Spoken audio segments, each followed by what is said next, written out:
Hi, welcome to Binance Academy's course on decentralization.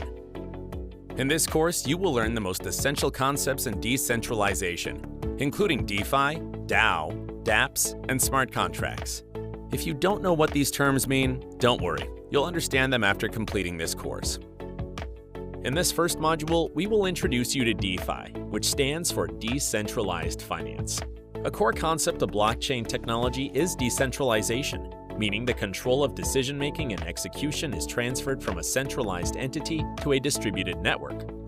One major use case of blockchain technology is in financial services, and DeFi refers to an ecosystem of financial applications built on blockchain networks, especially those governed by smart contracts. DeFi aims to create an open-source, permissionless, and transparent financial services ecosystem that is available to everyone and operates without any central authority.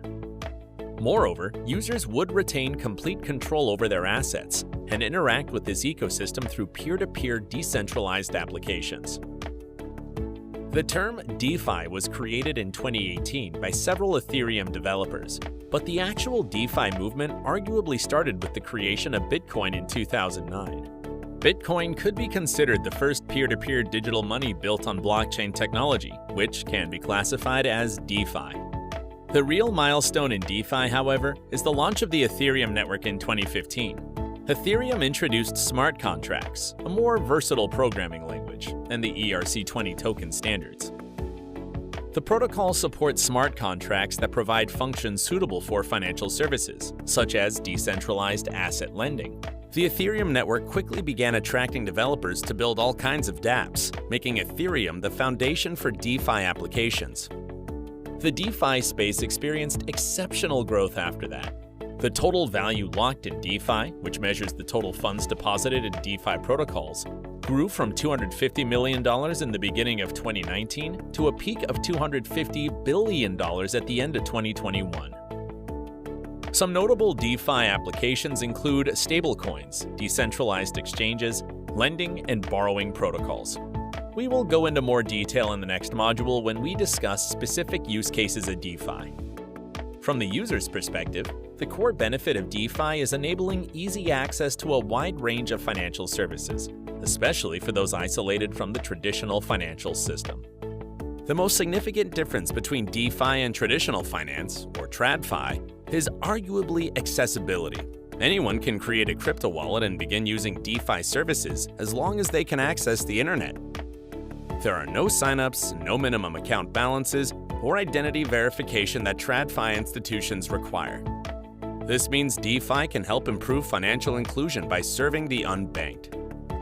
You probably heard about CeFi, which stands for Centralized Finance. It's a world where financial services are managed by centralized financial institutions.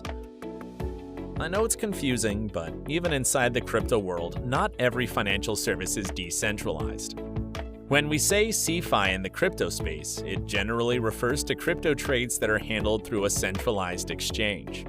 For example, staking tokens to earn rewards through a centralized exchange often requires users to use a custodial wallet and to trust the centralized exchange. CeFi still dominates many aspects of the crypto world. As of 2021, over 90% of crypto trading volume took place on centralized exchanges. DeFi, on the other hand, doesn't involve any middleman. Decentralized exchanges complete trades via self-executing smart contracts and peer-to-peer transactions. Users interact with their own personal wallets and don't have to deposit crypto with a third party. Both DeFi and CeFi have their advantages and limitations. CeFi provides convenience and reduces the technical complications of managing various DeFi products on your own. CeFi also offers fiat-to-crypto trading services, and major platforms provide customer support. While DeFi gives users complete control over their crypto, more privacy, and many other attractive features, it has its limitations. It requires a lot of experience and research in addition to potential technological failures, lack of cross-chain services, and security risks. Specifically, because DeFi applications transfer the responsibility from the intermediaries to the user, it has potentially more risks relating to user errors. DeFi is also currently a cluttered and risky ecosystem. It can be a daunting task for users to find the most suitable application for a specific use case. When you explore DeFi services, you also need to bear in mind the many risks you face, including counterparty risk, regulatory risk, software risk, and risks relating to low market cap tokens. Despite these limitations, DeFi is always evolving and innovating.